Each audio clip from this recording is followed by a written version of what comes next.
Hey everybody, you're on the GeekBox YouTube channel. Today I will tell you how to turn on Philips Roku TV without remote. Let's go. First way, find the power button on your TV. Second way, your TV and your phone must be connected to the same Wi-Fi network.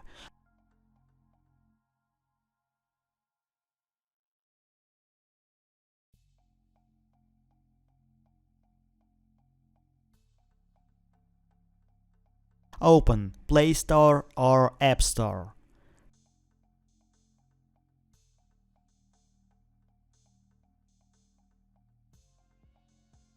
Find and install Roku app. Open Roku app, select your TV, use power button. That's it. Now you know how to turn on Philips Roku TV without remote. Thanks for watching. Please like and subscribe to the channel. Good luck and see you soon.